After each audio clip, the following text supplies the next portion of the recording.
And he was like, no. It's like, John, I talked to you. It's a red case tractor. And I was like, I have no idea who you are. I was like, I don't have your tractor. Sorry. I found it. It was this tractor exactly where I parked it. Had it moved in 2 weeks. It doesn't matter if you do everything right or if you don't, like, you will be sued in business at some point. So just, it's coming. This is Heavy Hitters, and I'm Jay Lucas, a 30-year executive search veteran. And throughout my career, I've invested in the success of countless organizations. On this show, I interview industry-leading executives to highlight make-or-break strategies and tactics that drive performance. Ready to tackle some heavy lifting? Let's go.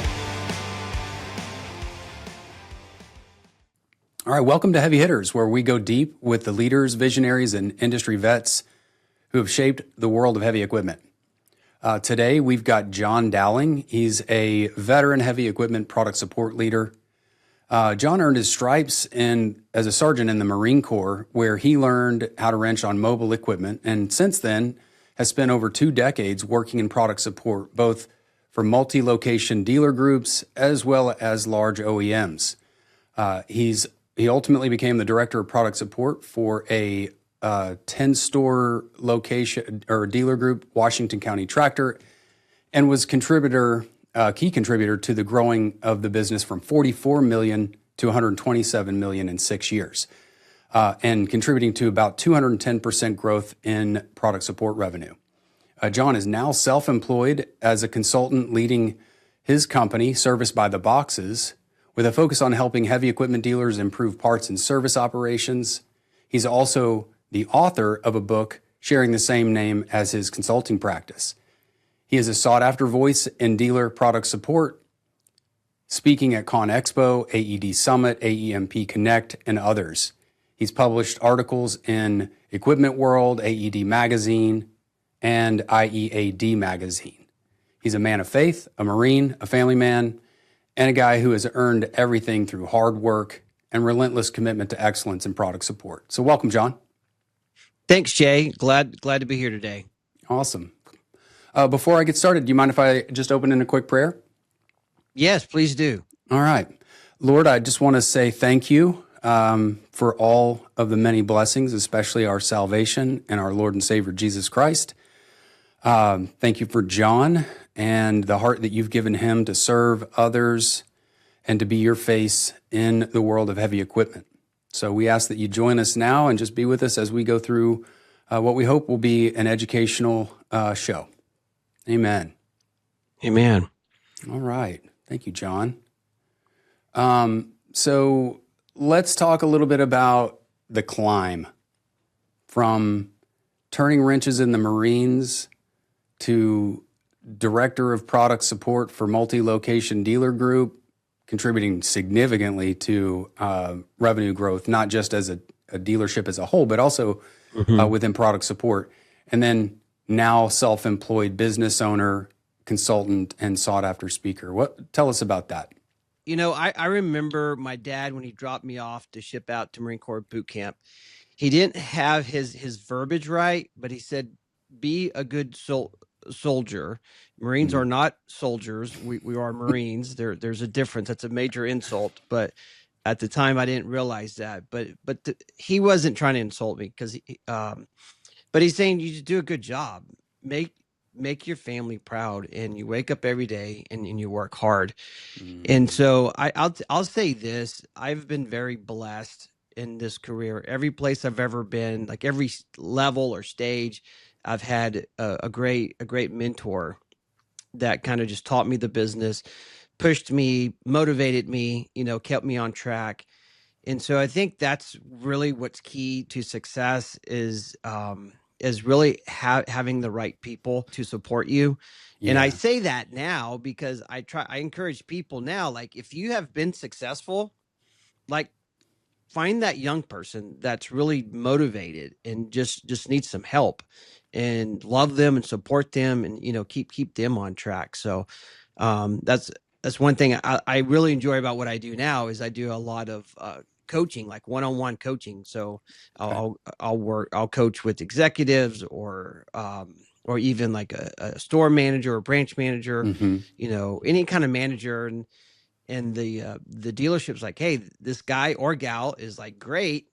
They just don't know what the heck they're doing. They're Mm. motivated, can you help? And so, just spending time with them, like one-on-one calls and just working through all their stuff. So I think that climb, it is hard work. And so I always just say, success is where, opportunity and effort collide. Mm. Those two things have to Those, collide yeah. because we can work really, really hard and there's no opportunity, you just wear yourself out. Mm-hmm. But if you have the opportunity, you got to work hard. One reason I moved out of being a technician is I've got arthritis really bad.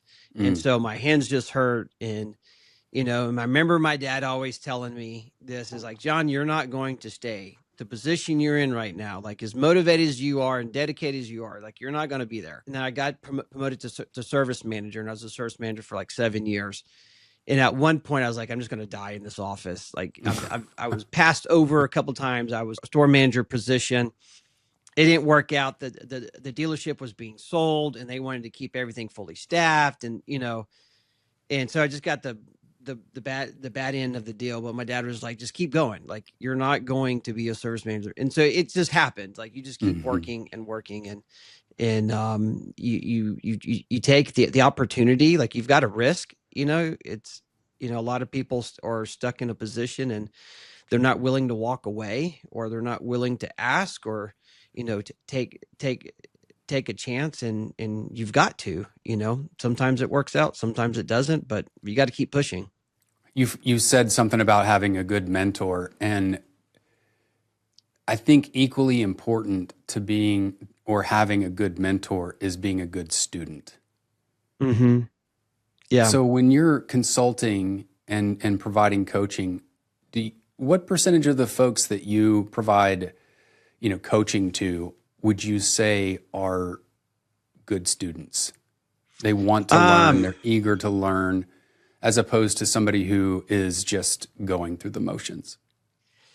I would, I'd probably say about 75% plus. And the only reason Mm. I say that That's a is good number, though. because, but the only reason I say that is because the dealership already sees like, hey, this is a good person. Like, Okay. like Yeah. we need to Yeah. invest. So Right. I've had a service manager quit. Like, once we started coaching, it wasn't too long he quit.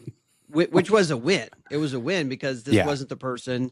We just spent a lot of time and money together. And I told the owner, I was like, well, that's a win. And he's like, it's definitely a win. Yeah. You know, Yeah. if That's not what you and set out to achieve, but no, ultimately, no, yeah, no, ultimately no, it can be a blessing in disguise for sure. yeah, yeah. And the guy moved on, got a role that fits him better. We still stay connected, but he Yeah. just realized like that this wasn't Yeah. what he wanted. And if It's you've clarifying got to for have some the people. yeah, you got to have the right people on the bus. And Yeah. so, if not saying Yeah. they're a bad person, Of course. just if Yeah. they're, and so that's also a win. You don't Yeah. want to get a year, 2 years down the road and you've invested a lot in this employee, even the right person on they don't Right. share our vision, they don't Right. understand what we're trying to do. And so, but I would say it's usually a pretty high number. But like I said, that goes back to the dealership for the most part. Yeah. They're not gonna invest money in somebody if Right. they've got doubts about them. If that makes Yeah. sense. You mentioned moving from technician to service manager. Mm-hmm. What was the hardest lesson that you learned from moving from a individual contributor to now managing those same resources? I think the trickiest thing is that they knew my faults. I couldn't come in like I was the boss and I had it all worked out because we worked together, a Hmm. year prior. So Right. they saw my frustrations. They saw when I came in late. So when I was like, hey, we got to be here on time. Well, when you were a mechanic, and I was like, yeah, and so I do realize like what goes around comes around. You never know what position you're going to end up in life. And I tell my son Johnny all the time, like, be nice to everybody because you have no idea who will be your boss one day in the future. And Right. So I think the tricky thing is being peer one day, like you're saying, and the next day is boss. And you've got to respect them. I've never really like talked down to people, or I tell people this quite often, even like the interview process of in interviewing them for a job. I'll tell them like I don't raise my voice. I'm not going to holler and scream. I said I was a sergeant in the Marine Corps. I got all my screaming out of me. I'm not going to do it. And so I tell them we're all professionals. If I have to holler and scream, then this probably isn't for me to get you to do your job. This probably isn't the place for you. And Right. so I'll tell them like if I ever do raise my voice, like you're probably fired. I'm not going to fire you on the spot, but you probably won't be working Hmm. here very long. And over 30 something years, like that is such a true statement. Like I could go Yeah. back and every time I've raised my voice, because I was like, this is not working either. I'm not working. It's not working. But you Well, have to, it's a fine line when you are promoted up over them, because you got to show them respect, but at the same time, you have to be their boss. You've got to tell them to do this, go do your job. yeah. It's hard. It's hard. I wouldn't ever suggest that's probably the best way to do it. If all What advice would possible. you give to a dealer principal or a director of product support who is considering promoting somebody from technician to service manager? Is there If all is there possible. a What's magic that? is there a magic sort of I don't know, recipe or instruction that improves the chances of a technician? And what would you tell somebody who is thinking about promoting somebody to service Yeah, manager I, from I would technician? say, if all possible, if you have multi-location, to send them away someplace else for a good time, like a month, 2 months, 6 months. So, Let them like the learn. desert? No, no, no. Like say you have a location in Houston and you have a location in Austin, or wherever. Like you've got two or three different locations. Okay. If you could get them out of that location to Mm. go train, let them So make their shadow. mistakes, be mentored, be coached someplace else, and then bring them back to that Got it. dealership. Oh, Because you so you're lose so saying much. actually leave the dealership, not just that particular location, but to go Yeah. to a competitor potentially. No, no, no, no, no, no, no, no. Sorry, different location. Same Okay, same got it. dealer, Yeah, got different it. location. Yeah, So okay. Yeah. so So that would that way include shadowing underneath another service manager? Mhm. Yep. Okay. Yeah. Yeah, because you're trying to build trust, and but you're failing every day because you've never Hmm. done the job. You're learning how to be a leader. You're learning the system, you're learning the reports, you're learning, I mean, and then you're doing a lot of customer interaction, and you're trying to deal with all this, and you're just flying by the seat of your pants, and you're losing credibility with your employees every single day Hmm. because you're just screwing stuff up, which is normal. But if you could shadow them or train them at a different location, then they kind of go away, and then when they come back, they will be seen as a service manager or manager, versus yesterday you're turning wrenches and today you're Right. sitting in the desk. They're like, it's just Right. kind of a hard thing to equate for anybody, the technicians and or that person doing that job. Yeah. And sometimes what happens is your pride gets built up. And so then you start getting, where I'm the boss, just do it this way. But that's not the way to do it. Well, they're very insecure, right? Rightly so. I mean, you get promoted on the spot, Right.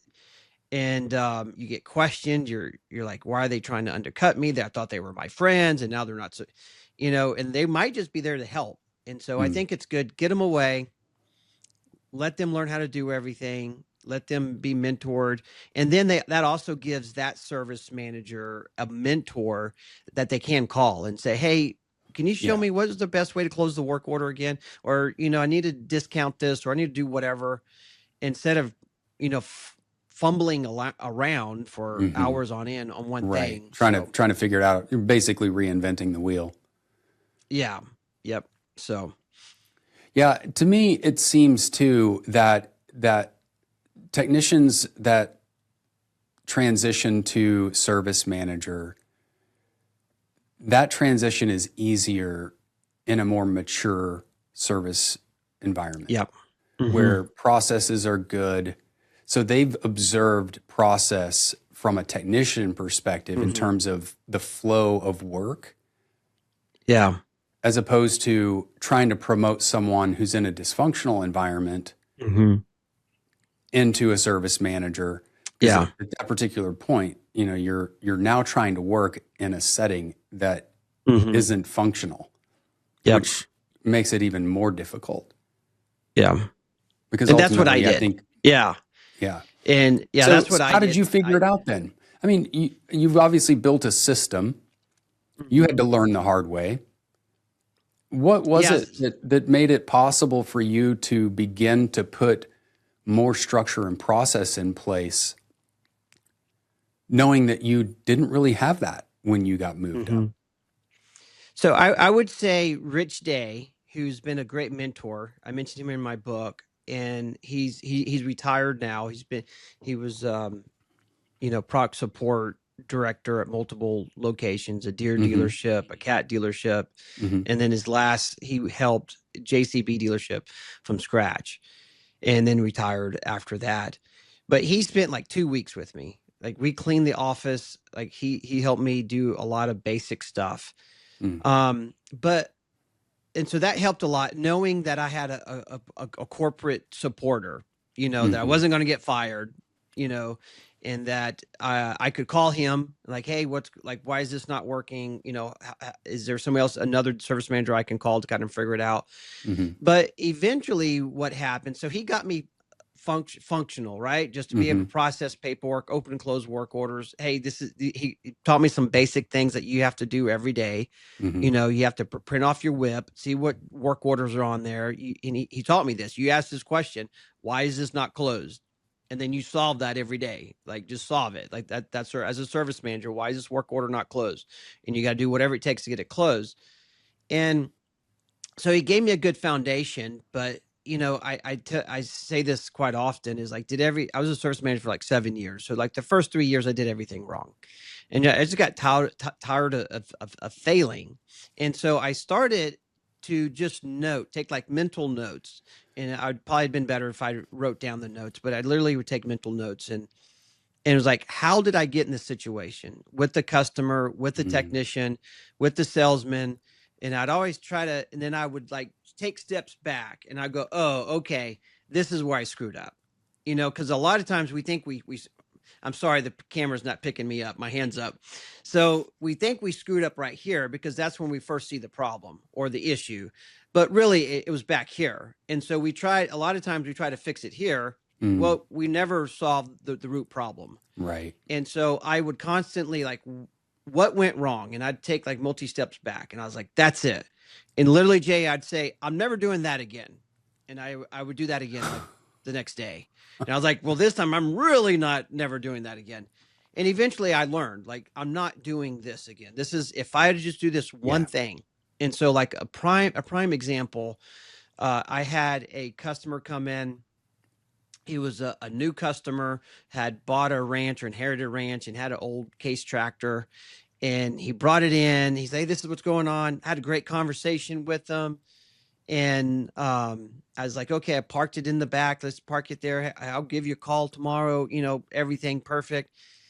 And I was tired and wanted to go home. And I didn't open the work order. And so our check-in sheet, I don't know what happened to it. It's like just vanished overnight in thin air. So I never opened a work order. Mm. So the next morning I print my whip report and I go down my whip report. And I do that for 7 business days. So now it's 2 weeks. And this guy calls and he's like, hey, I'm here to check on my tractor. And I was like, what's your name? So he was a new customer. So I didn't know who he was. I didn't. Wow. And Yeah. so we would have a lot of people. The John Deere dealership was, I don't know, a block or two down the road. Mm-hmm. And so we would have a lot of customers like would call the wrong location.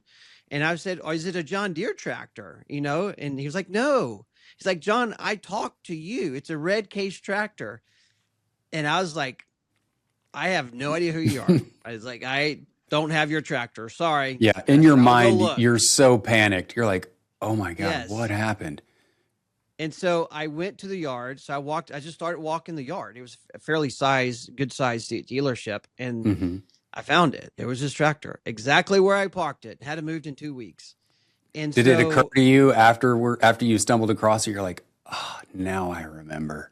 yeah, everything came back. And then everything. of Like the course, conversation. the shock comes over you. You're like, oh Yeah. no. So Wow. I learned two things. So that was one of those things I did multiple times until I go, Mm-hmm. I'm never doing this again. So I had to Yeah. call the customer, apologize, says you're absolutely right, customer. Like I will get this in and out, you know. But the thing is, I had to cut him a deal on the labor, on the parts. Yeah. Like I had to make it Right. right. Like, Yeah. and so I had to push it through, had to push other customers. Like I just created more work for me. Yeah. I had to Yeah. tell a technician, I know we talked that this was your plan of attack for today. Now this is your plan of attack. Well, why? Right. Because I'm an idiot. Your boss is an idiot. Yeah. And so I realized this, Jay, if I open a work order the same day that the machine shows up, that will never happen. You see what Mm-hmm. I'm saying? Like I never have to Yeah, because it'll show remember. up on your whip. Correct. Your work in progress report, Mm-hmm. which is like, I don't know, like this thing's been around for 100 years. Like work in progress is a Right. accounting term. It's like been Yeah, it's around not, forever. yeah, it's not a new concept. Yeah. And so I realized if I open the work order the same day the machine comes in, I will never forget a customer. I can go in my system, type in his name, it comes up because I was typing in his name, his phone number, but he Mm-hmm. was a new customer. I never created Right. an account. There's Right. nothing there. And so for me, I'm like, I don't know who you are. And luckily the guy was pretty forgiving. And like I said, we connected. So he was Mm-hmm. I built a lot of trust up front, but I had to do a lot of apologizing. And like I said, I didn't lose money on the deal, but I didn't make the money I should have. But I Right. dropped the ball. And so Right. like when I coach service managers, I tell them that like, hey, this is what happens if you don't open the work order. And it's funny because they'll say, oh, that never happens. That's not that important. And then I'll do a call with them. And they're like, John, because I'll ask them, hey, how did everything go last week? Well, I didn't open a work order, you know, and it Mm-hmm. happens. And so it may not happen today, may not happen tomorrow, but it will happen. Right. And so I started building my processes of I walk the yard every single morning. Mm. So I tell service manager, you walk the yard. What's stolen? What's broken? Did anything show up? Is anything missing? Is anything out of place? Is there any piece of equipment that's not tagged? And so you've got to get there early in the morning. Like you got to get there before your people show up and before the phones start ringing. And you walk around because you've got to be able to prepare for that. And then you open the work order the same day the machine shows up. Mm-hmm. And if you do those two things, like the likelihood of something showing up and you don't open a work order um, is very, very, very low. Yeah. I guess there could be, but I mean, it's going to be So really hard for that to happen. it sounds like School of Hard Knocks has been your best Yes. teacher. Yes. And I think I it's would say probably so. true for all of us. I mean, Mhm. we all learn through mistakes. Um, the idea is it's not about being perfect, but it is about not making the same mistakes over and over again. Yes. Yep. And Yeah. if you can avoid making the mistake Mm-hmm. by being conscientious, Mm-hmm. then great. But Yeah. ultimately, yeah, if you do make a mistake, because we all do, Mm-hmm. and sometimes it's not a mistake, it's just a continuous improvement. Like we technically Mm-hmm. did it, but it's not really, Yeah. we didn't do it to the extent that we could have. Mm-hmm. Yeah. Yeah, What's it? I mean, to your point, the Bible, it's the book of Proverbs says that a righteous man falls 7 times and gets back up. Mm-hmm. So it's not that we don't fall. It's not that we don't fail. And it's that we repent, we get up and we Mm-hmm. keep going. Like we don't Yeah. quit. The key is not to quit and you just keep moving on. Yeah. And, Right. I remember about 4 or 5 years in as a service manager, I think I was in the middle of a lawsuit, and those are never fun. And I'll say this: it doesn't matter if you do everything right or if you don't. Like you will be sued in business at some point. So just it's coming. And I remember it's like, God, why does everything have to go wrong? Like everything that you could possibly imagine could go wrong as a service manager. Like it went wrong, even when I was doing everything right or being as close to right as I could. Yeah. Right. Like things Trying. just happened, like out of the blue, and I'm like, this doesn't even make sense. So I'll give you a prime example. We had an excavator that one of our other locations was working on. And anyways, it was having this engine problem. So this was like tier 3, early Long time 2000s. ago. Yeah. Yeah, so we're learning computers, software, all these emission systems, and so they were having a problem with this engine, and so they were like, well, maybe it's a controller. Well, there's no good way to change a controller, so they were like, well, let's just swap the controller with another machine, and they swapped it. Didn't fix the problem. They were like, well, why swap it back? Right? No harm, no foul. So a couple of years later, so that machine was in our rental fleet. So we sold it to one of our customers, and we were having some kind of issues. And so the engine controller tracks hours, your hour meter tracks hours, right? So these two sets They of didn't hours, reconcile. they Yeah. should be about the same. Mm-hmm. And so one of our good customers that we've done business with for a long time, he was working for another good customers and went out on his own. He was renting this machine, like we were working with him. And so he's stressed out, going out on his own, a lot of money on the line. And so we were working on this machine. And so a lot of trust built with the customer. So my field mechanic is looking at the laptop. He's over his shoulder looking at it. And we're doing some tests on the engine. And he goes, "What's that right there?" And he goes, "Well, that's your hour reader. You just your hours on your engine." And he's like, "Well, that's a whole lot more hours than what's on the hour meter." Yeah. And so that little thing playing in his head, like we screwed him. Like we Mm-hmm. sold a machine with an engine that had a lot more hours on it, or we somehow changed the hours on the hour meter. Right. And so we got sued. And so I had to track all this down, Wow. like everything in the world, to try to figure out, like, what did that go to? The manufacturer got involved, man. It was this big drawn out process.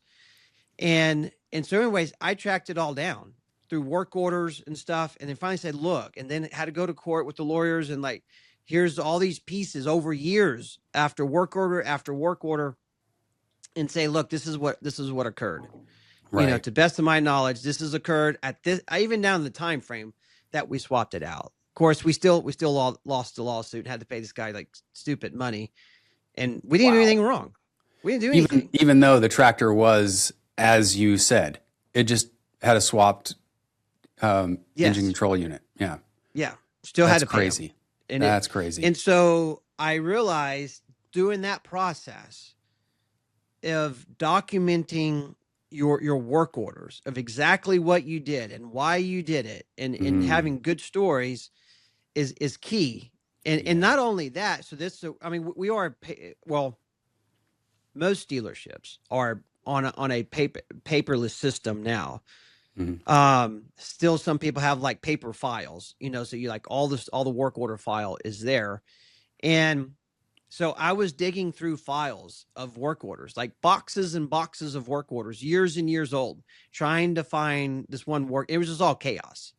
And so I realized I'm never doing that again. I mean, I spent hours and hours, literally days looking, just trying to find this. There was no rhyme or reason. Yeah. And so the way that I file work orders, the way I document stuff on work orders is because like anything and everything you could possibly imagine, like I went through. And at the time I was like, God, why? Like, why can't things just work? Right. But when I was writing my book, it all came out. I could tell people this is what's going to happen because it's happened to me. And I'm like, that's never going to happen. Yes, it does. And so it's a great benefit now is that I can help other service managers and leaders at dealerships of foretelling them like, hey, this is why we need to do this because this is what's going to happen. Right. And some of them listen and some of them don't. But, I've already been through hell and back. So there's no reason for them to do that, but. Yeah. Yeah. And I think, we can try to put as many controls in place as possible. Errors are still made. There's still opportunities to learn. But you can eliminate a lot of those errors just completely by avoidance if you have good systems and processes. Do you mind if we talk a little bit about the Washington County tractor experience? Yeah. 44 million to 127 million in revenue. Service grew by 210%. Parts grew 132%. I think aged inventory was like 72% drop in aged inventory. Yeah. Tell us about that experience and how do you accomplish that? I think there's probably a lot of dealers that would love to see that type of result. Well, I'll say this. I said this before, or I said it, earlier, but I'll say it again. Success is effort and opportunity. So I worked really hard, but it was like at the right time, at the right place, with the right manufacturers. There's just a lot of things that Yeah. fell into place. And I Was say that that organic growth or was that acquisition or was it both? both, Did you both. okay, and how did you track organic growth versus the inorganic growth, or was everything Yes. just sort of you? Okay, so you could No, so yeah, so tell. we'll track it because a lot of that growth was from original stores. Got it. Okay. Now, now we would buy stores, so that helped the growth Right. as well. But Sure. even those stores, we had one store that like tripled in the first year, Wow. you know, and so um, like I said, the right opportunity, right timing. But I'll say this: you've got to have a leader. And I had a conversation with the dealer this morning, and so we were having a conversation, and just for the record, I had a mentor that taught me like the recruiting and sales side of the business named J Lucas. And so Hey, that's he's my like, name. yes, it is your name. And so he was like, you've got to find the guy who makes the decisions. And so in my conversation of asked, I realized like the problem is the owner. Like we have to get to the owner. And I say the problem is the owner. I don't say that in a bad way. I'm just Sure. saying it's whatever the owner wants to do. And Yeah. so Chris Wackman, he bought Washington County Tractor. He wanted to grow. He was aggressive. I walked away from Case IH, walked away from a 2 pay grade promotion. And honest, truthfully, it was because Chris said this. It was like, he's like, he goes, I'm never going to tell you we can't do something because we've always done it this other way. He goes, because I don't know how it's always been done. He goes, I don't know. That's why I'm hiring you. And he says, he goes, let's just turn the tractor world upside down on his head. It's like, let's just do it right. And I was like, okay. So I just walked away and said, let's do this. And so with his backing, when you have the backing of the leader, of the owner, and he has the money to make things happen, then you can make stuff happen.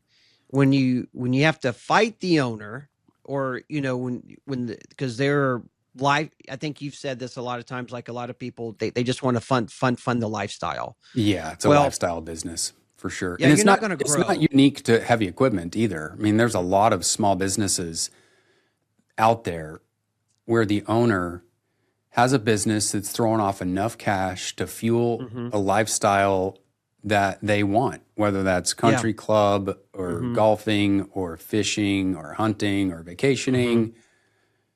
And when you find yourself in that position, if the dealer principal, the owner, Yeah.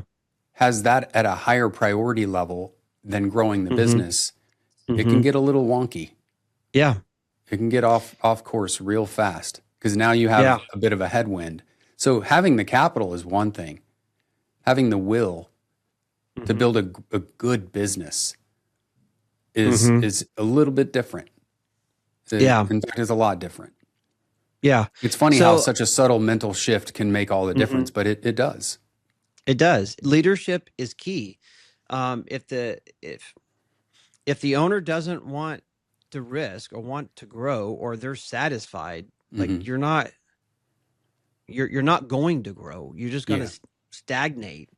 And so having like all those things, we had the great relationship with the manufacturer, we had opportunity, we had the money, and I was a workaholic, and I just wanted to change everything. And so we wrote SOP manuals. We redid, we tracked everything. We developed scorecards and dashboards. And so, and a lot of times most dealerships, they don't have the visibility. They don't know what's wrong. And in my Mm-hmm. latest book, what's really holding your dealership back is what I talk about. Like there's a lot of hidden things that don't show up on the P&L that just erode profit margin Mm. that they can't see. Yeah. And so you've got to have visibility. So one of the first things that I do with any dealer I work with is we create scorecards. Like we have to have visibility, and they're not Yeah. generic scorecards.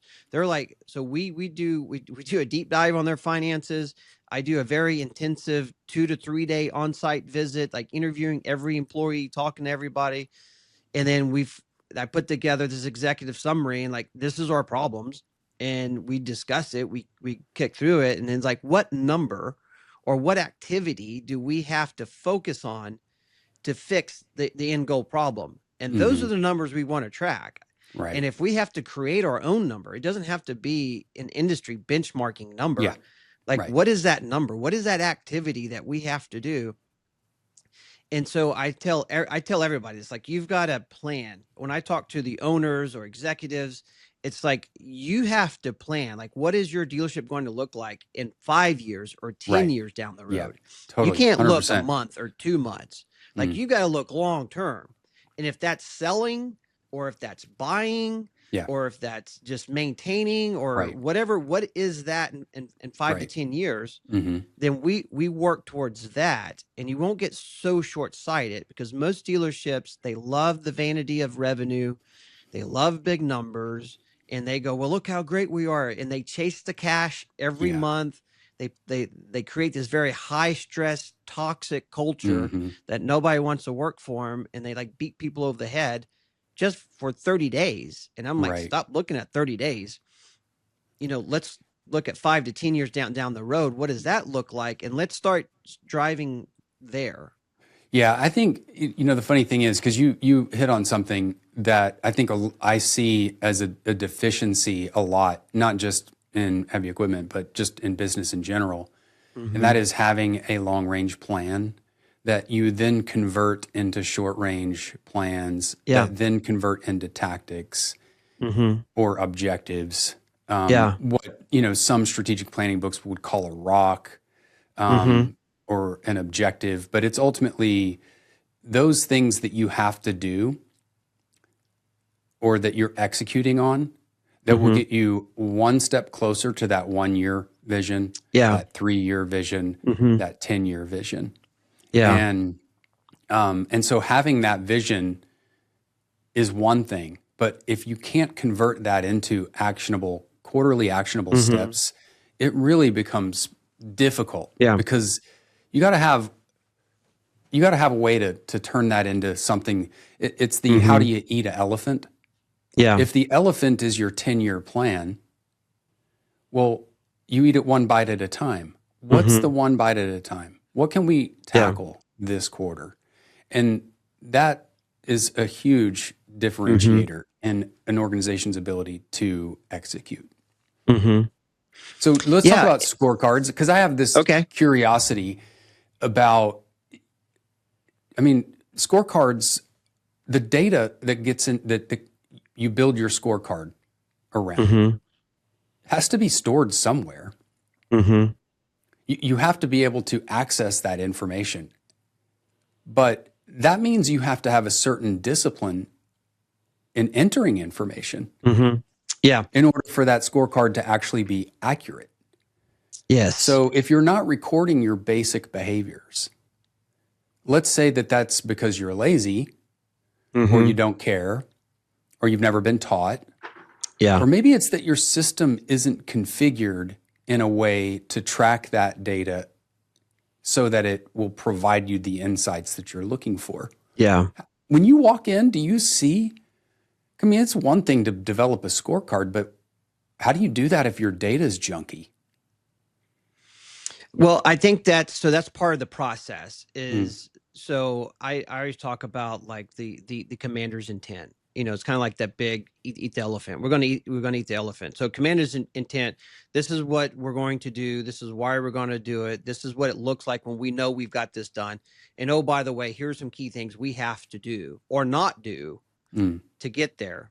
And then Mhm. you break that down per department. Like, what does parts have to do? What does service has to do? What does sales have to do Right. for us to, as a company, hit these goals? If we hit these numbers, then we're going to hit these numbers. We hit these numbers, then we're going to meet our goal.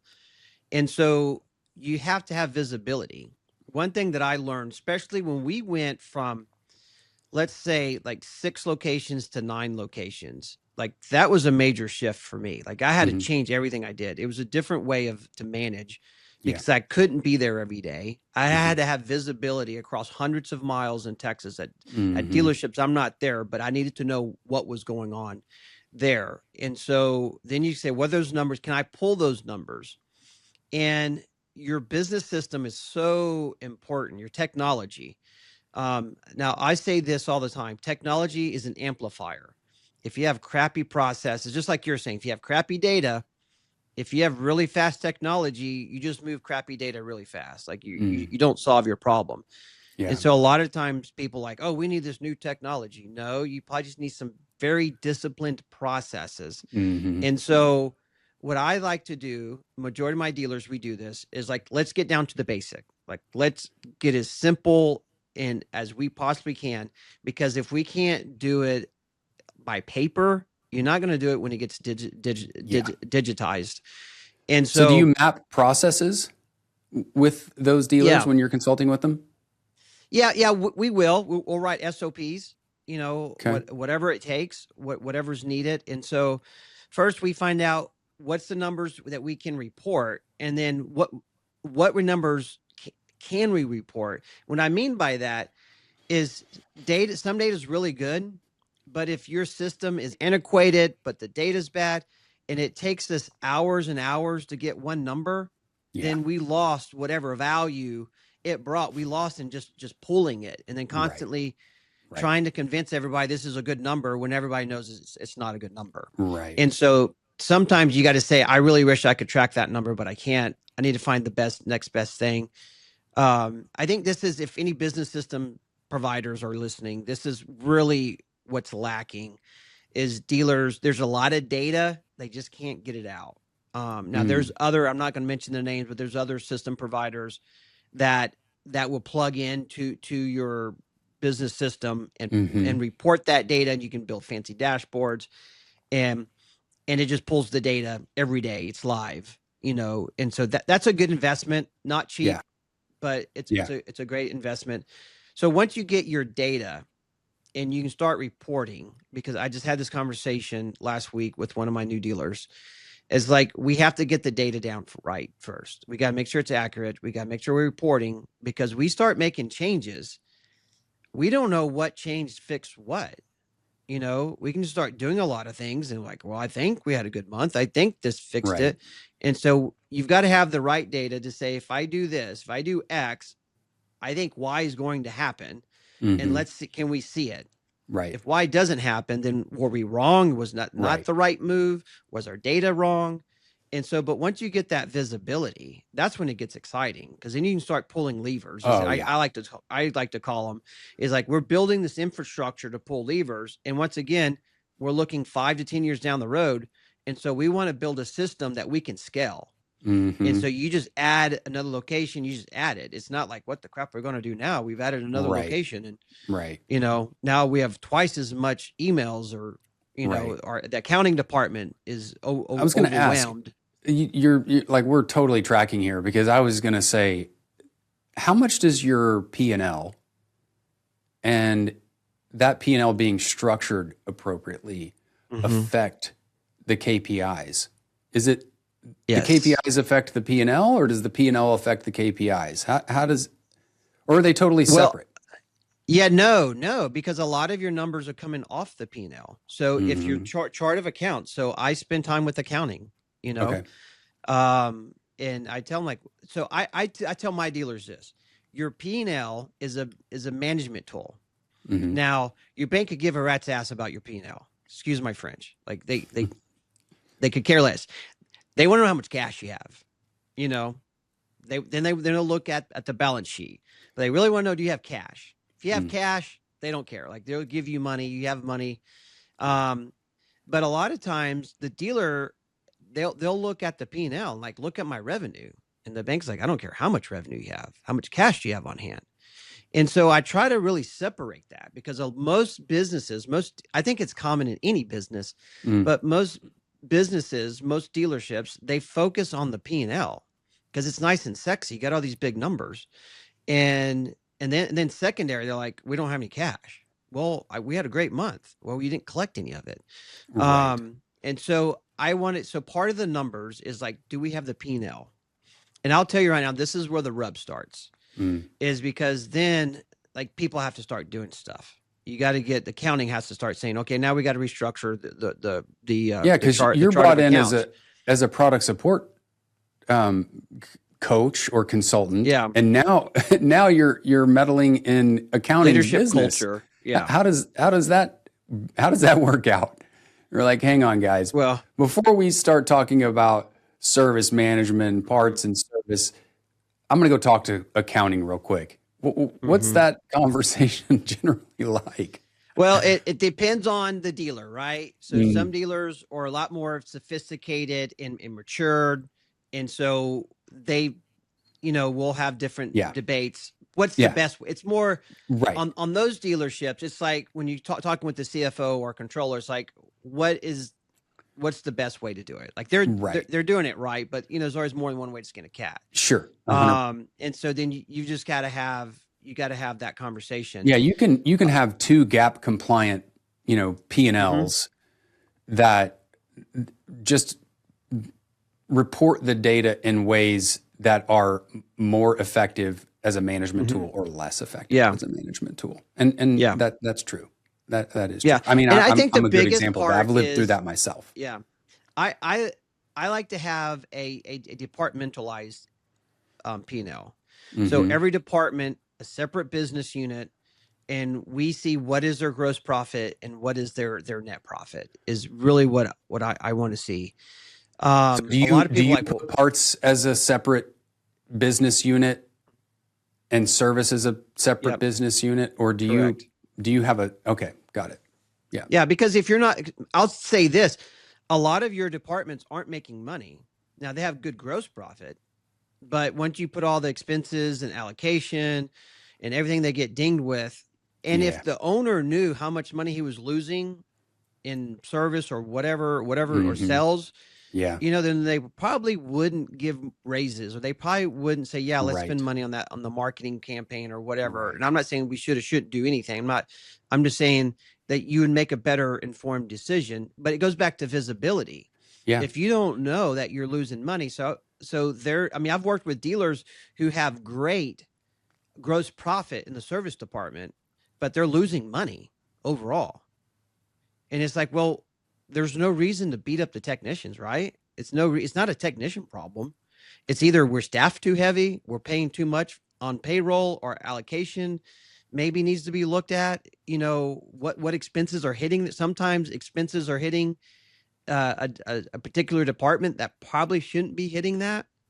How well informed or educated are most service managers in financial management or financial acumen?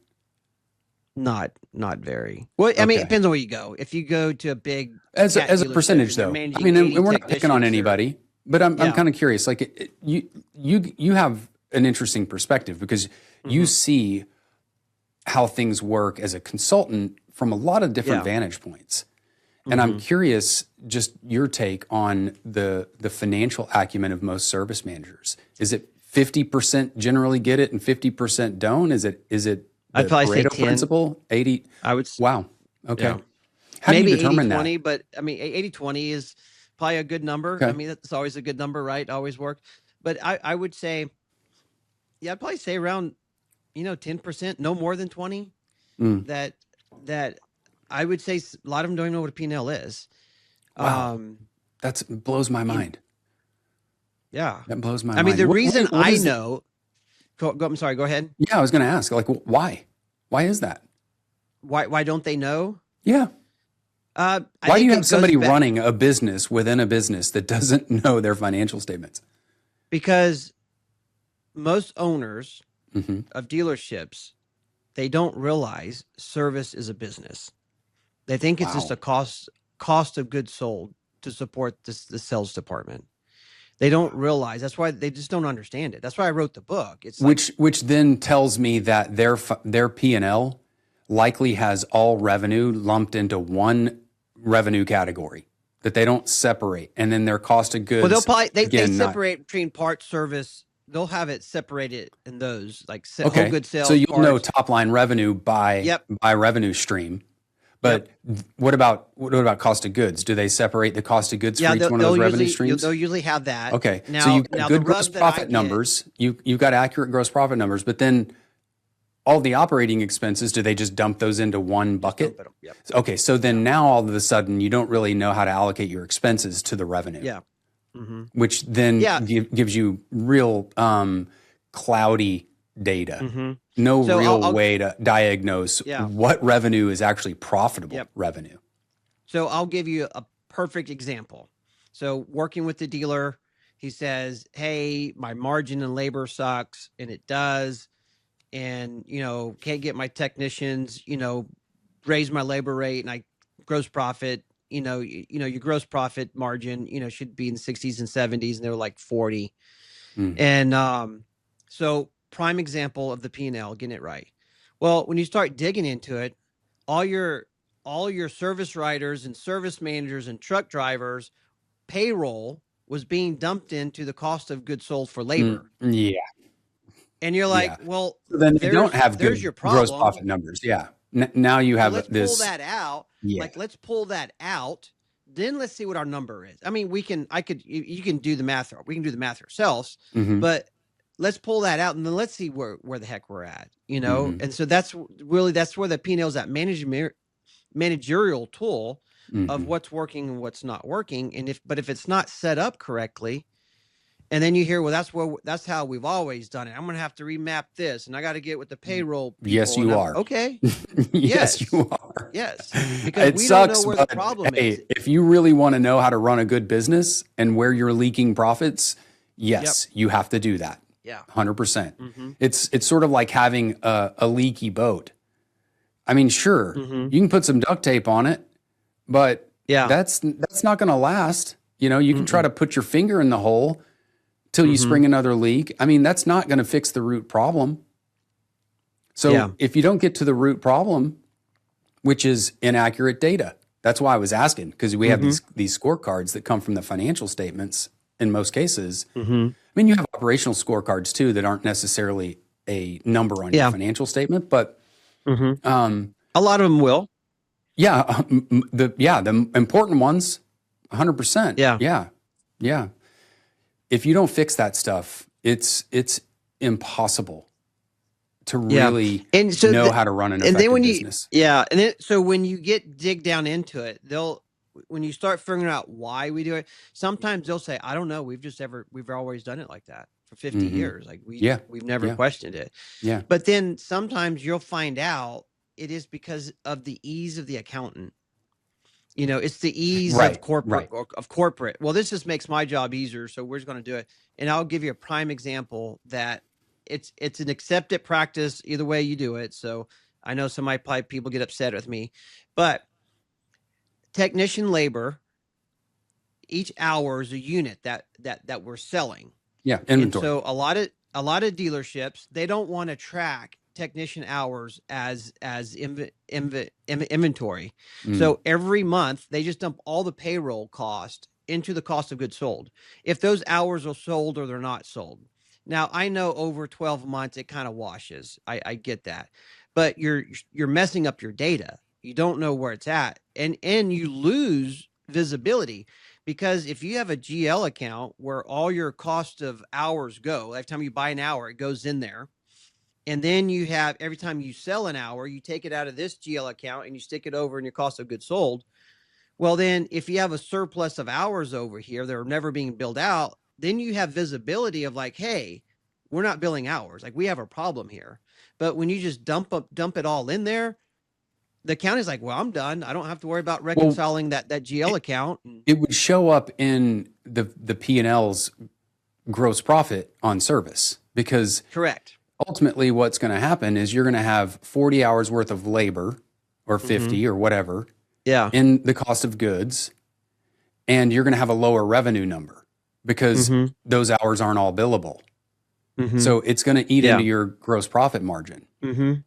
right? So it Yeah. will show up, but then it's trying to figure out, well, who is it? Yeah. And is it a technician problem, or are we just not accounting for it correctly? Right, Or are we just right. billing it out? Hmm. And so now you have to ask one more question. If you do the accounting correctly, then and so for an example, if we're not billing out all the hours we should, so we have all Hmm. these hours aren't being billed or applied, because they should be pretty close. At the end of every month, if I paid a technician 160 hours, majority of those should be billed out. Well, if you have the accounting, when they reconcile that account, we're like, hey, we have a surplus of hours. And oh, by the way, we always carry a surplus, let's just say of, I don't know, 50 hours, but now we're at Hmm. 150 hours. There is something majorly wrong. Yeah, And you'll find that like instantly, versus years and years of low margin erosion. And finally they call me, and I go like, well, here's your problem. Half your hours are never even making it to the work order, right. you And know? why don't they make it to the work order? Is it the same thing every time, or is it different? Can it be multiple reasons? It multiple reasons. It's either process, service managers aren't trained, or the service writer. It could be a process in, so some dealerships, they just put hours on work. So when they don't really, so it goes back, you should quote the job first. I think that's where it all starts, but Yeah, just say they did or didn't. which is in your So book. yeah. So what some dealers do is when they close a work order, they'll ask the technician, hey, how many hours do you have on it? Or some of them have like little sticky time cards, that sticky notes, they put them back on the work order, or they're just write a number on it. I worked on it this much, that much. Well, you're not tracking, we're not being efficient in tracking that technician's time. And you can't say, well, I think I worked this much on it. And So you don't so what clock in and out happens, of jobs? they should. Yes, Ah, there's systems that do so that. So then if you, again, this is the junk in, junk out. yes, This if they're is not this is clocking in and out of systems and jobs, process. Yeah. Yeah. and then Crazy. so sometimes the service manager just doesn't want to deal with the technician and tell them clock in and out.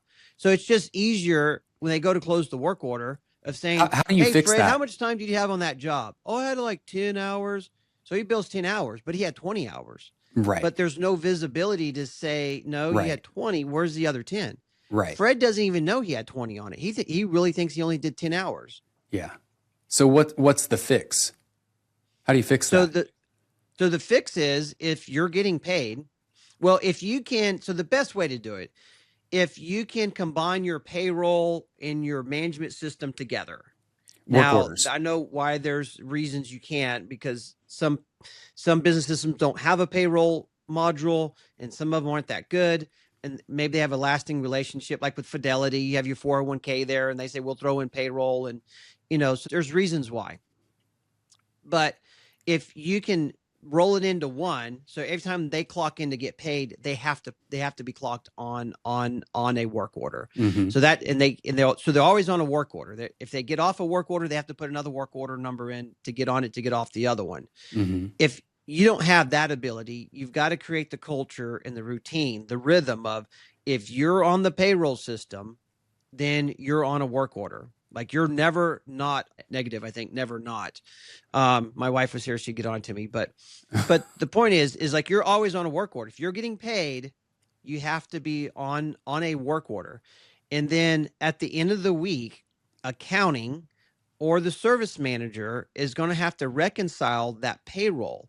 And this is where it gets a little tricky, because payroll is a different system, like totally separate system. And so what I did at Washington County, one of the successes we had, grow service by 200%. I tell you right here, is accounting for every hour. If I paid 160 hours, if we paid a technician 160 hours, we better have 160 hours on a work order somewhere to account for those two. And so Is that we developed our is that processes. Go possible? ahead. Can you be at Yes. 100% utilization as a technician? So that's the same. I have 100. That's just I mean, they got to walk to accounting the for every hour. bathroom, right? Yeah. So I'm just saying, we are accounting for every hour. I'm not saying we're billing every hour. Mm, I'm just saying, I know got it. where 160 hours are. Right. I know exactly where they're at. Right. had 10 on this job, 5 on that job. Now, we may not build 10 hours, now. And so that's the key is the service manager is an asset manager. So telling you like how I had success, I like a stranger. I don't think he was a Hmm. stranger. I think God sent him. After I was promoted to service manager, I had this guy. He was a retired business guy from Houston, and so we started talking. He kind of knew I was new at the job, and he started telling me, he's like, "Well, what you are is an asset manager." I was like, "No, I'm the service manager." He's like, "No, you're an asset manager." And anyways, he schooled me. And I finally kept my mouth shut and learned from him. And so they're asset managers, and the greatest asset a dealership has is a technician hour. Hmm. It's got 75% margin on it. Like that is like the premium product. And the hard thing is selling that to the dealer. They think that million or $500,000 Traco is no, that's like maybe 5% margin. That technician hours is the most premium product that you have, and we can't lose those hours. So if we're buying an hour, I mean, we want to know where is that hour at. And so step one, so when I work with my dealers, I'm giving away all my secrets, right? Like get visibility, get the accounting, get things straight, and then number one, account for every hour. And then once we start accounting for every hour, well, now let's get those hours and move them to revenue producing work orders. Hmm. Now let's try Assigned. to bill Yeah. out as like 100% of those hours that once we get them on a revenue producing work order. Step one, account for every hour. Step two, get as many hours as you can on a revenue producing work order because you're going to Hmm. have training, you're going to have Hmm. holiday, you're going to have Hmm. sick time. Yeah. I want to count every hour. Like if the technician is getting paid, and so I have vacation work orders, sick time work orders, maintenance work orders, Okay. every work order you can think of. I have these buckets, and I want every hour in a bucket Yeah. because then I have visibility. A lot of people are like, well, that gives them a way to cheat the system and get off. No, I'll see exactly what technician every time he clocked in, clocked out, how many hours he has on maintenance or lost time or training, and then that tells me what to look at. If I have a technician that's got 40 hours of training and Hmm. we didn't send anybody to offsite training, then I know I have a problem. Right. And so I call that service managers and that, so now we have a conversation piece to talk about. You have 40 hours on training on technician X. How did you get 40 hours on there? Oh, well, you know what? I didn't have a work order. So I just told him to get on it. I just been telling him to get on that work order when I didn't have a job for him. Mm. Yeah, but we have plenty of jobs. Well, why? Well, I had to open the work order. Well, don't you open the work order as soon as the machine shows up? Well, no, I've been trying to do that. It takes me a couple of days. So now, like, we start Wow. having these conversations about hours on a And training you know work where you're order. leaking. Yeah. You quickly discover where your leaky profits are. Yep. Yeah. And it all comes back to process. Mm-hmm. Yeah. Yeah. Yeah. Having the data Or is really is a valuable accountability tool, not for the mhm. purpose of clubbing people over the head, but Yeah. for the purpose. Look, there's a saying, what gets measured gets done. Mm-hmm. And so, but the reality is that's not entirely true. Mm-hmm. If you don't do anything with that data, Yeah. with that measure, if you don't have a conversation, then, and this goes back to that 10-year vision. Mm-hmm. Okay, what are we trying to achieve? What is it Mm-hmm. that we're really after? You paint this picture and you talk about everything: customer satisfaction, Mm-hmm. employee satisfaction, Mm-hmm. profitability, safety, quality, et cetera. And all of those things need to have some sort of a measure of performance. So having the data should drive conversations Mm-hmm. around getting you closer to Yeah. that bigger vision. Mm-hmm. Not again, it's not a mechanism or a billy club to beat people over the head with. No. It really should start as, okay, look, we're learning our way through this, so let's figure out how to get Mm-hmm. better at it, because ultimately Yeah. getting better at it will help us get closer to this longer range vision, this Mm-hmm. bigger goal, and this is what this means Yeah. to you. And people have to understand what's in it for them. Mm-hmm. Just do it isn't really very inspiring, No. you know? No. So if they're bought into And the vision and they understand what they're doing as it relates to that vision, and that's a vision they can buy into and yeah, support and get behind, they're going to be more likely when somebody comes to them with some data saying, hey, we're out of alignment here. yeah. And see, Jay, that goes back to ownership. Mm. They cast the vision. That's their job. Yeah. Steve Jobs did a great job at Apple, Yeah. not because he was the best programmer or best Right. designer. He just cast a big vision and pushed everybody towards that vision. Mhm. Was going to be simple. It's going to be easy to Right. operate. Right. Had like key things. He pretty much, I don't think he would like Apple right now. But he made the point. He's like, if we have to have a instruction manual on to use any of our products, it's too complicated. I think he said something like they should be able to drop an iPhone in some country, and within 5 minutes, a kid should be able to figure out how to use it. Right. He didn't like the pencil thing, whatever that you The use to write on stylus. stuff. Yeah. Yeah, I think he said God gave us 5 of them. We don't need another one.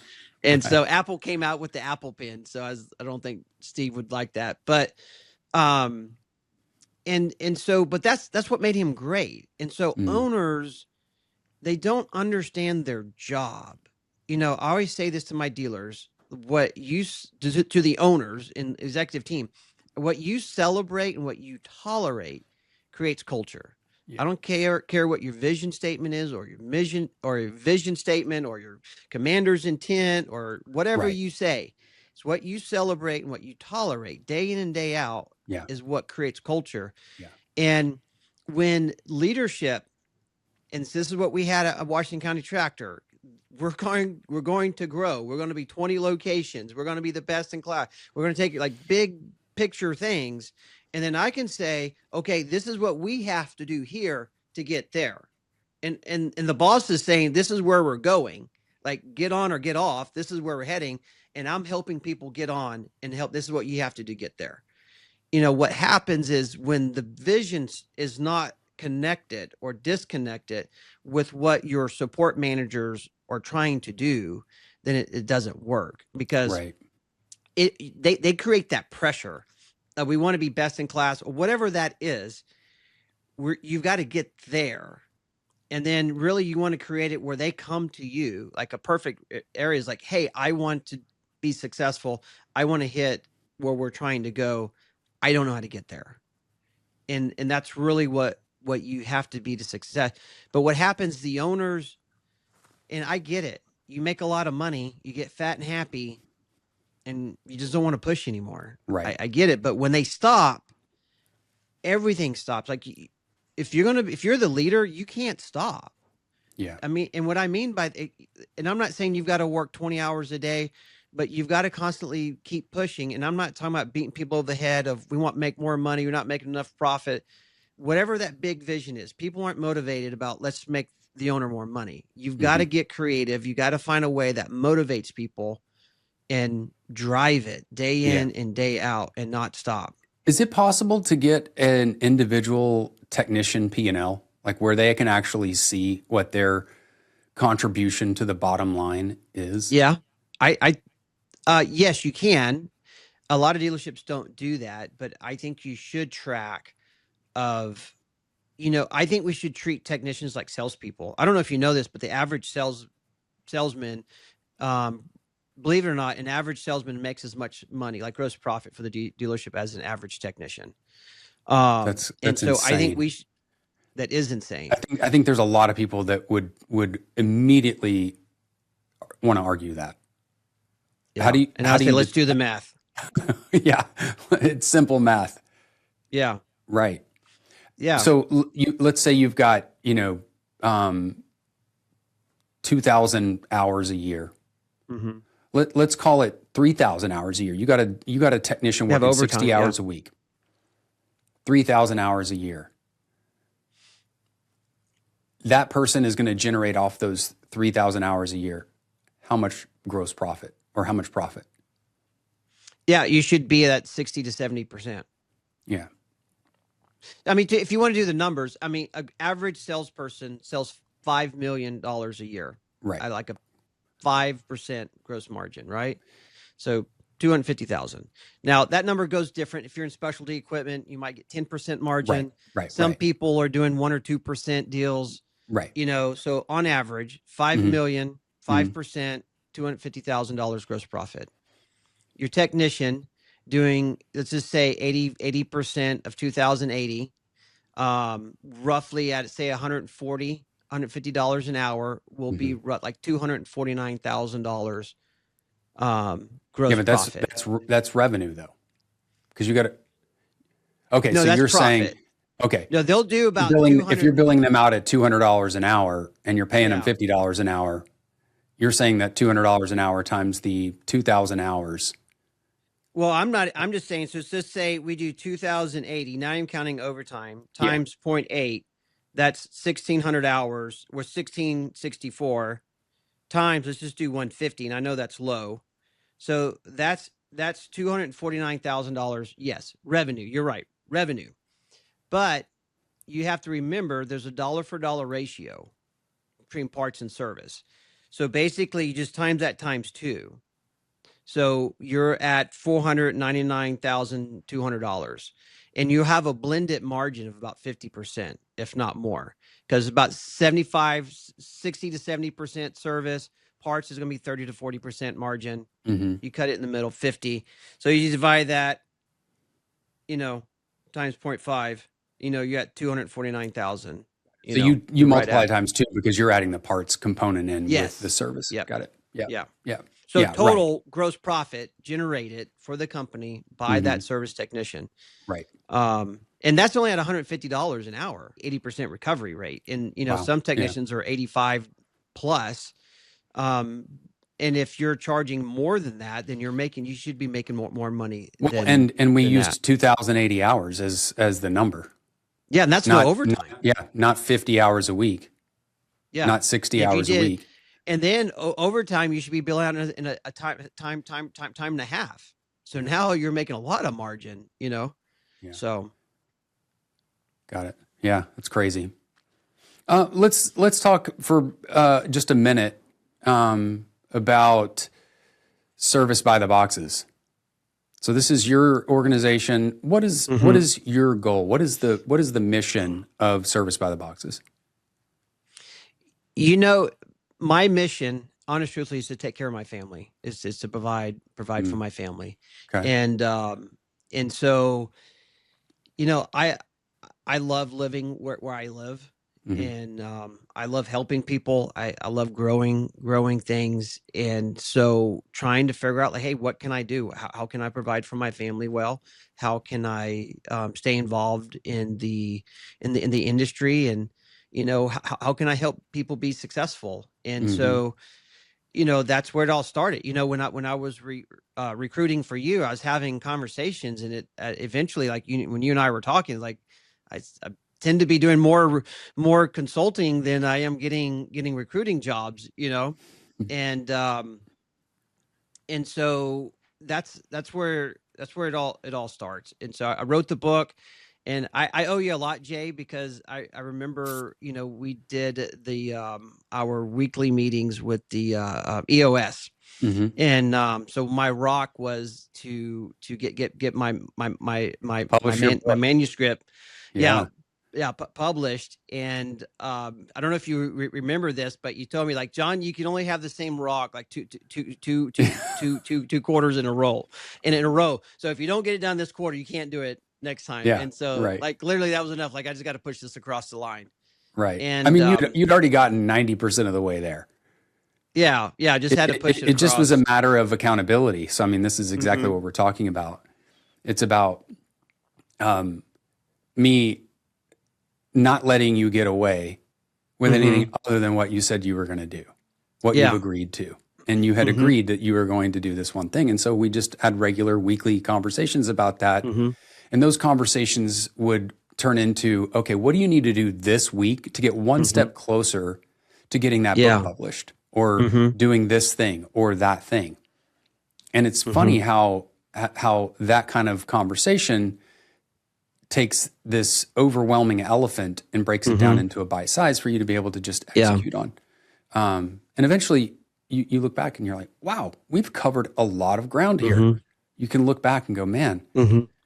it's amazing. When I look at our business Yeah. and I think about what it was like 10 years ago when we started EOS, the business today is so dramatically different. Even though we Mm-hmm. do the same thing, the way we do it is so much better today because of Mm-hmm. the quarterly and daily iterations of just making Mm-hmm. incremental improvements. Yeah. And how do you make those improvements? Well, they're based on that 10-year target, that Mm-hmm. vision. For us, it's 5-star reviews, but it's also, if I got all 5-star reviews and we lost money, obviously we're not going to be a going concern. So there's other Yeah. components to that, but a lot of it too is customer feedback. Like how do we Mm-hmm. satisfy the needs of the customer? How do Mm-hmm. we do a better job? How do we Yeah. alleviate the concerns that they have about getting a recruiter involved?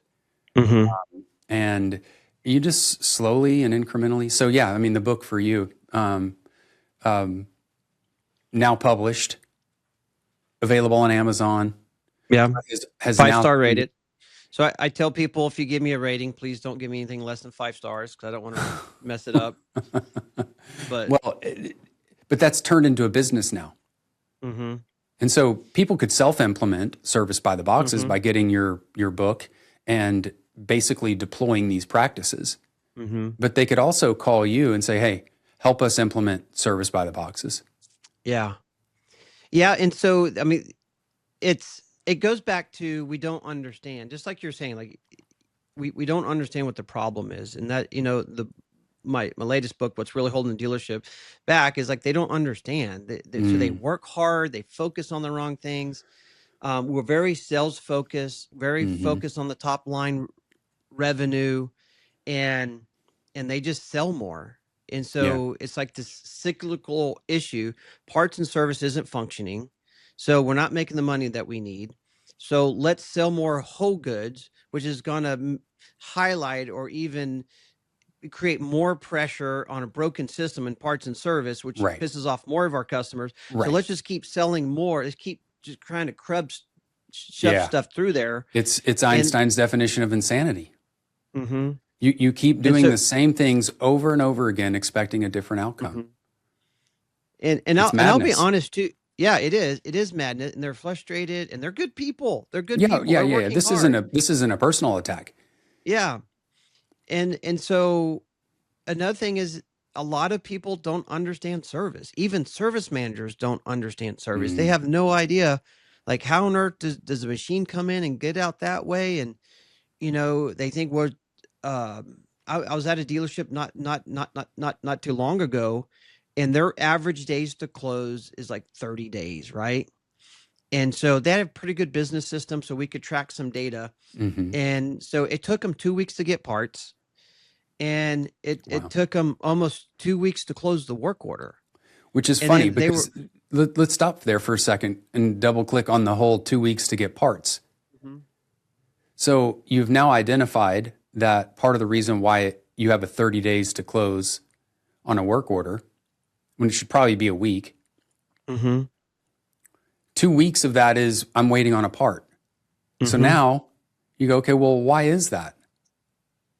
And now you Yeah. identify that the root problem is Mhm. related to parts, but then it's a discovery process. Why? Yeah. Why is that?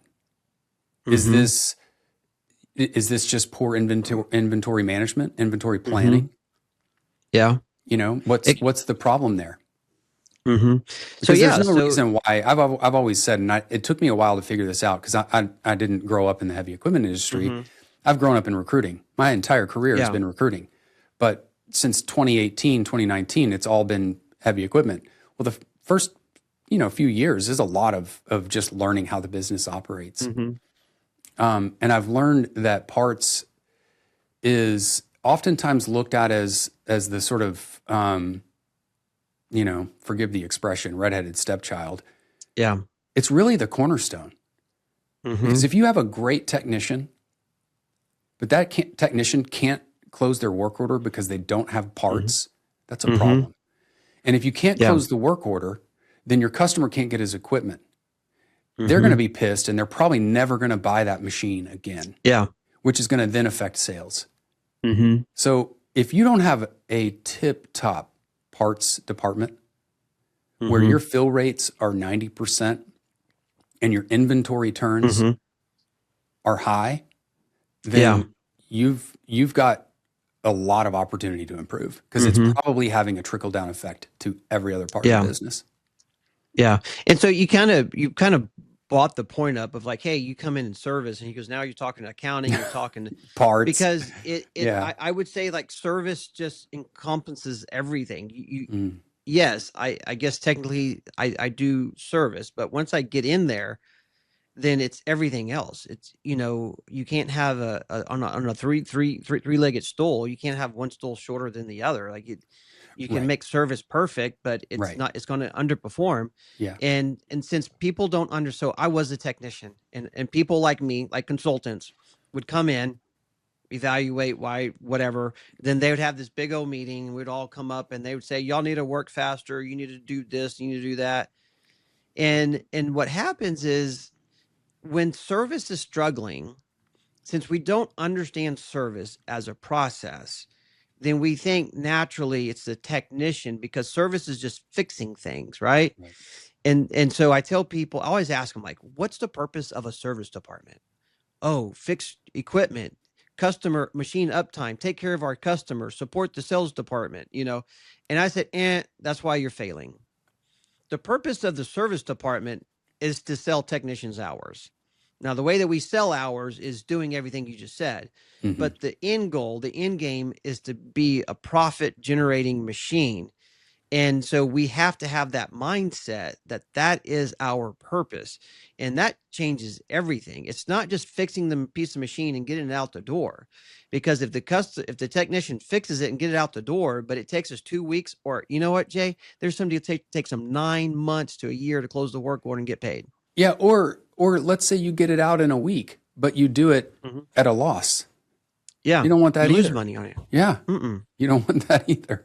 I mean, think about, you've got a parts department that's not stocking correctly. Mm-hmm. Machine comes in, you're now paying a premium on transportation to get that Mm-hmm. part overnighted. That's eating Yeah. into your profitability because you're Mm-hmm. not managing inventory correctly. Plus it's adding Mm-hmm. time. Now that technician is you got a machine that's in a bay, it's taking up space. What's that technician going to do now? Yeah. I mean, he's basically Mm-hmm. sitting there waiting for a part to come in. Yeah. And so now the technician's efficiency is affected because poor parts management. Mm-hmm. So And so I tell crazy. people, so a lot of times, like, goes back to the accounting process, right? Hmm. So a lot of them, well, I'm only paying that guy $30 an hour or whatever. It's like, it's so no. And so I say, no, you charge yourself back $200 an hour. If that's your labor rate, anything that technician does, you charge yourself $200, Yeah. because you want to capture the true loss or the Right. true cost or true value of that hour. And so a lot of time they manipulate those numbers. And so I tell dealers, owners, like, just because you don't write the number down doesn't mean you didn't lose that money. Yeah. So if the technician should be billing $200 an hour and you're not billing $200 because they're mowing the grass or fixing the leaky toilet or making the gate shut, I'm thinking, would you pay $200 an hour to do that? Would you pay somebody $200 to fix your toilet? No. Then why Right. are you paying $200 an hour to fix a toilet? But I'm Right. not. Yes, you are. And that's like trying to get that mental business block.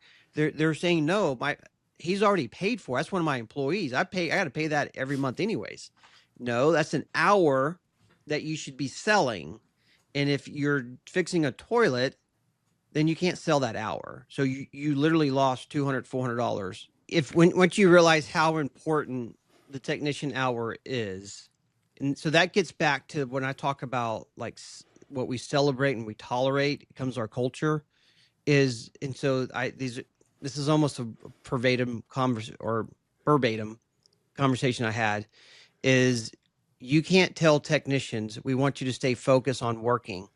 And then when the shop door won't go down, or you know um maybe the gate won't shut at the dealership, and your technician goes fix it, and you give them a high five and say, great job, awesome. Well, you just told him what's important is to fix things or to be a maintenance guy, because you don't tell them, hey, great, good job when they we repair a piece of equipment. And so, but but they're trying to be nice. Like they're trying to say, they really do appreciate them fixing that. But in reality, they say, you know what, I value you as a technician. Like, I get why you fixed the gate. I value you as a technician. I want you to focus on fixing equipment. I don't want you doing these other tasks that below your skill level. Which You let me know, likely, and I'll call somebody to come fix it for you. yeah, and likely those things are being done because they aren't billable to a machine or a work order. And it's like, well, they can stand around and do nothing, sweep the floors, fix the toilet, fix the gate, Yeah. sweep the Yeah. lot, whatever, you know. So having all of your parts and pieces, no pun intended, but parts, having everything work and be systematic and have good flow will allow you to make sure those hours of your technician, that inventory, Yeah. is billable to a work order and not to overhead. Yeah. Yeah. And you make a good point. Like, if you don't have any work and they're just sitting around, I get it. Like, find them something to do. I'm not saying, Well, but but a that lot of times, begs a different question. Why don't they have work? Yeah. That's generally Yes. not, When that's nobody has generally not the technicians, issue. everybody is short technicians. So if you don't have work in your shop, the Something's problem isn't, wrong. I need to find things, keep my guys, like, go fix the gate. The problem is why don't we have work in the shop? Like, Right. that's what we Yeah. need to, you know, uh, focus on. But Sure. that goes back to that we're a very reactive industry, especially with the service department.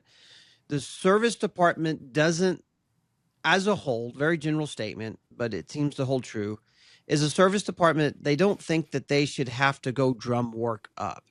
They think a good successful dealership is one you just sit there and customers just bring you stuff to work. Right. And so a lot of staffing levels, a lot of dealerships, they struggle just because they're not staffed appropriately. Like, they just don't have enough technicians.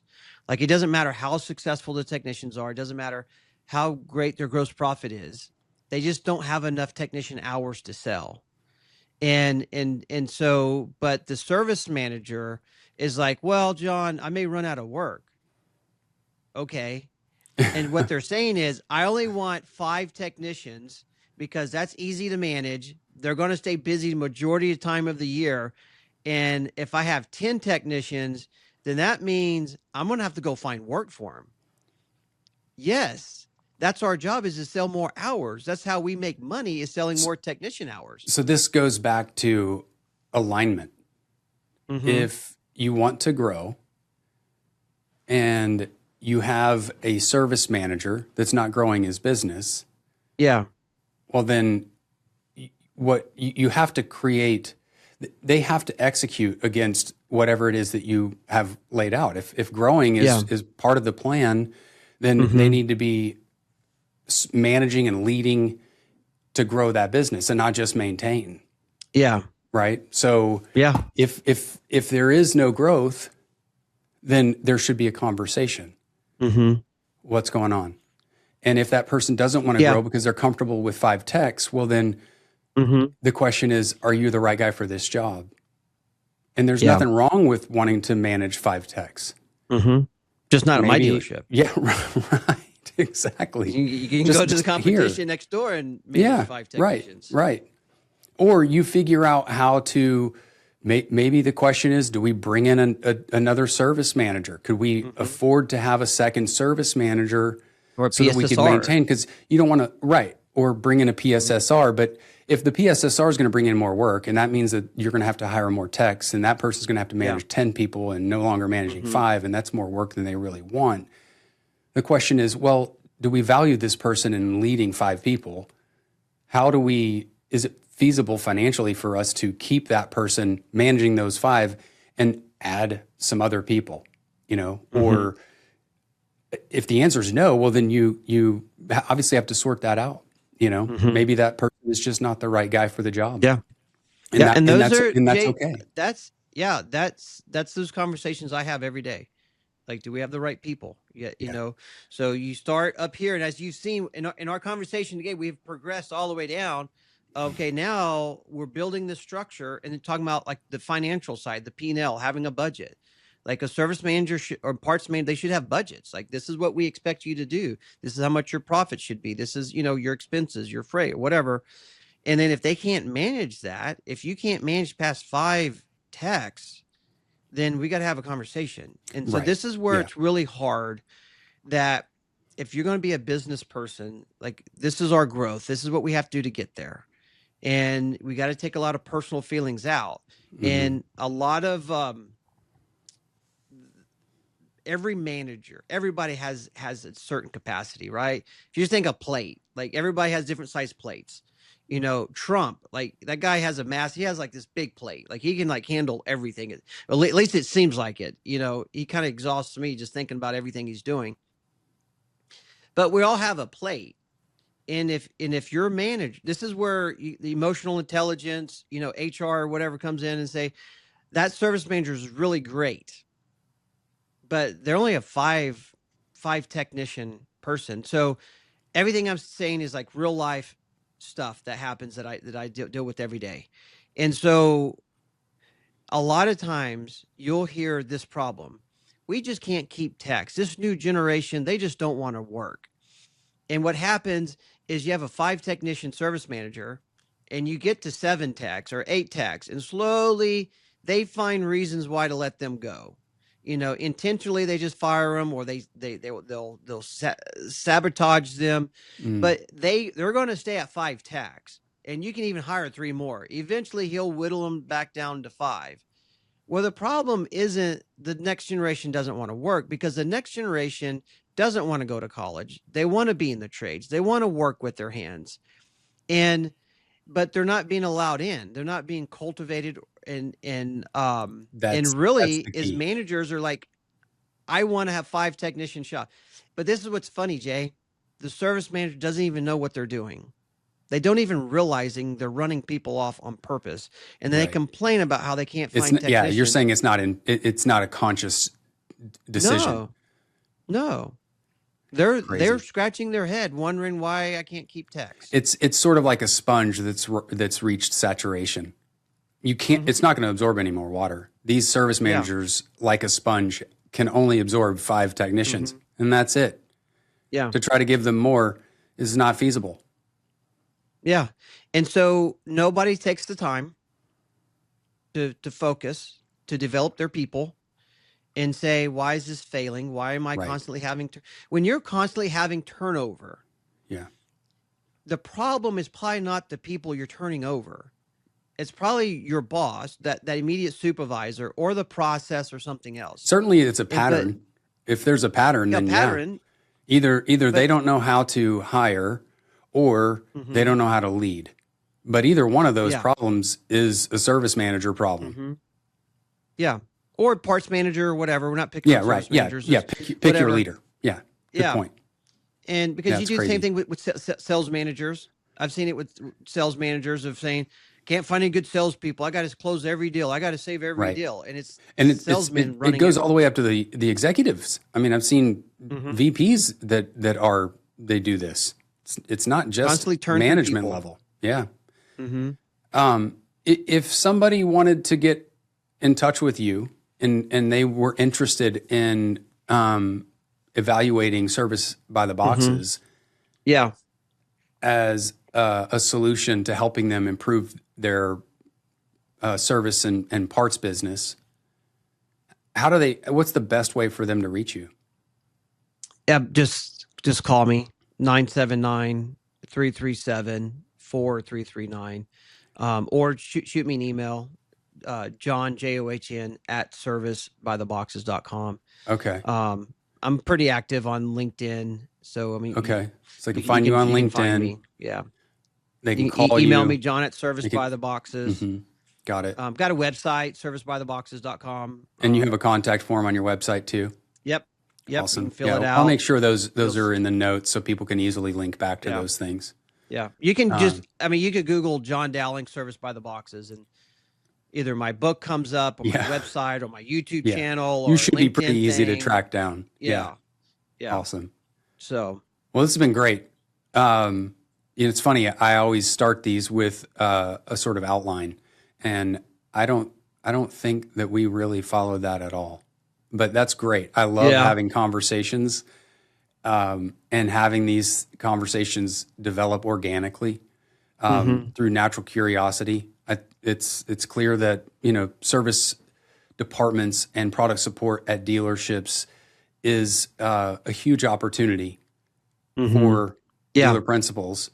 And if they really want to run a good business, running service and parts like a top Hmm. is Yeah. foundational to a high Hmm. performing Yeah. dealership. So, Yeah. I speak at, uh, I spoke at the Connect conference right before Con Expo, mhm. and it's association for in users. So my clients' customers, and so I really like working with them because I get to talk to what our customers are wanting. And like fleet, man, they like fleet yeah, fleet managers. managers. Okay. Yep. Yeah. Yeah. So it's this And is association, it focused on off road equipment or is off road Connect? and It is yeah. okay. So it doesn't Yeah, include on highway. it's It's off really road just off road machinery. on road cranes. So Oh, just think okay. of All right. construction companies, whatever Yeah. construction company, that Got it. fleet manager. Yeah. And Your sales and guys, so customers, basically. yes, yes. And so I've spoke at their Connect conference for two years in a row. And so I get to visit with them. And Yeah. this is what's funny, that they've been screaming for years. I don't care about the brand. I don't care about Mm, performance. I don't mm. care about interest rates. I don't care about options or fuel efficiency. All I care about is when it breaks, because our industry's been around 100 years. It doesn't matter what brand you buy, they all They all. break, right? I don't care about the warranty. I don't care about any of that. When it breaks, do you have the parts to fix it, and do you have the technicians to fix it? Like, that's Mhm. all they care about. Like, the customers are screaming, Jay, at the top of their lungs, do you have parts and do you have technicians?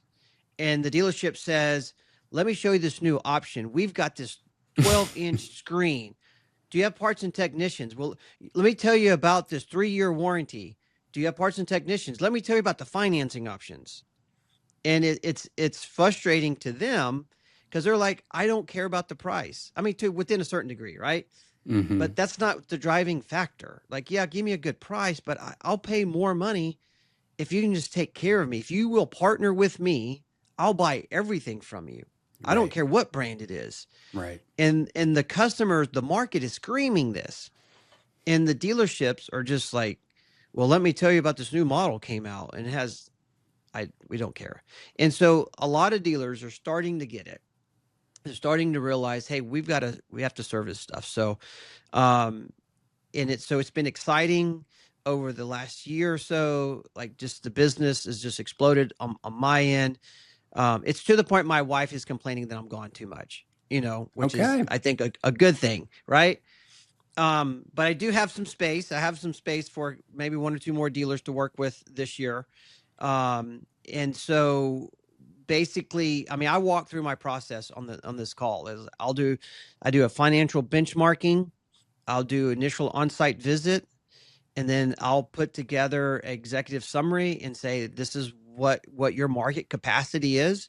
And so I'll put a number on it. I was like, hey, we're going to grow this by 2 million or 5 million or whatever. Like, Mm, this is what success looks like. Like, it's going to yeah. be, if we work together and we're successful, this is what it's going to look like. Like, you're going to know in 12 months if this is working or not. Right. And then I'll say, this is what's wrong. And then I'll say, this is how you fix it. Mm, And here, good luck. If you want to work on it on your own, you want to apply these things, then you can do it. I've told you what's wrong and I told you how to fix it.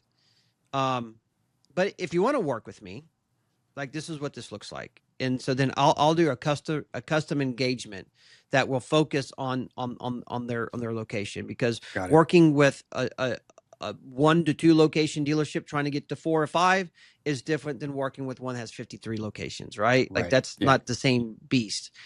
And Right. so I'll custom create these are our issues. And in my conversations, we will be working with them. I'm not telling, I'm working with them. Like, this is our major issues, and these are the things that will get the biggest bang for the buck. Let's focus on those. Just focus on the low hanging fruit. Let's get these little things right, and then we will move forward. So Yeah, it's that's fun great. and exciting, but it's but you will. It goes back down to that. Honest, truthfully, Jay, like we we're talking about, just having that accountability of having that weekly call with the owner or the executive or whoever I'm working with to hold them accountable. And it's like, you said that this is what you wanted to do, like, and you're paying me to ask you these questions every week. And it's just having that accountability that, you're going to have a call with somebody. Yeah. And even if you're the owner, and I think that's really important. A lot of owners like, well, I'm the owner, I'm the president, I'm the CEO. Okay. The Bible says it's not good for a man to be alone. And a 3-cord rope is uneasy broken, whatever. Right. Getting tongue tied. Right. And executives need coaching too. They need somebody to vent. And I'll say this, that when you're the man on top or the woman on top, the air is thin and it's very lonely, and you don't have nobody to talk to. Like, you can't talk to your support. You can't like bounce things around, because they're going to be saying, man, this is a guy's a flounder. Like, he doesn't know what the crap he's doing. One day he wants to do this. One day he wants to do that.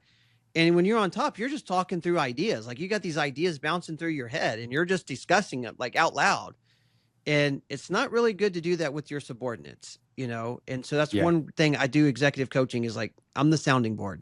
Yeah. If it's a really dumb idea, I'm going to say it's dumb. If it's a good idea, let's work through it. And like, can we play this out? Right. So anyways, I'm just here to help. That's great. Whatever I can do. All right. That's great. Well, thank you for joining. And if you are a dealer principal or an executive at a dealership and you need some coaching around parts and service, check out John Dowling at Service by the Boxes. John, thank you. Awesome. Yeah. Thanks for listening to Heavy Hitters. And if you found today's episode valuable, don't forget to follow and share. Now stay focused and stay tuned.